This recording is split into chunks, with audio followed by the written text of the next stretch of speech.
ഒരു കപ്പയുണ്ടാക്കിയ കഥ. എൻ്റെ കെട്ടിയോൻ കപ്പയെക്കുറിച്ചുള്ള ഇൻട്രൊഡക്ഷനിലാണ് കഴിഞ്ഞ ദിവസം ഞാൻ കപ്പ ഉണ്ടാക്കുന്നത് കണ്ടപ്പോൾ കൂടെ കൂടിയതാണ്. ഞങ്ങളെയും കൂടെ പഠിപ്പിച്ചു തരാമോ എന്ന് ചോദിച്ച്. ആദ്യത്തെ പരിപാടി കപ്പയുടെ തൊലി കളയാൻ പഠിപ്പിക്കലാണ്. എല്ലാവരും നല്ല സ്റ്റുഡൻസ് ആയതുകൊണ്ട് വേഗം തന്നെ അതെല്ലാം പഠിച്ചു. പിന്നെ കപ്പ കൊത്തൽ. 4 പേരും 4 രീതിയിൽ കപ്പ കൊത്തലിൽ മുഴുകി. കൂട്ടത്തിൽ ചെറുപ്പക്കാരിയായ ഈ നീല ഉടുപ്പിട്ട കുട്ടി, UK-കാരിയായ ഗ്രേസിന് പണിയെല്ലാം ചെയ്യാൻ വലിയ ഉത്സാഹമാണ്. പക്ഷെ ഒന്നും ശരിയായി ചെയ്യുവാൻ അതിന് അറിയത്തുമില്ല. കപ്പയുടെ വെള്ളം തിളച്ചപ്പോൾ ഞാൻ കപ്പ കോരിയിടാൻ പോയതാണ്.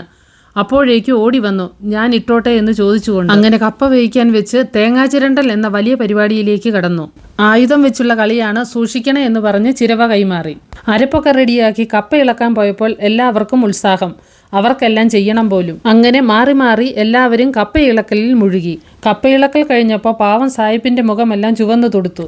ദിസ് ഈസ് നോട്ട് ഈസി എന്ന് പറഞ്ഞ് ക്രിസ്റ്റഫർ തുടുപ്പ് അടുത്തയാൾക്ക് കൈമാറി.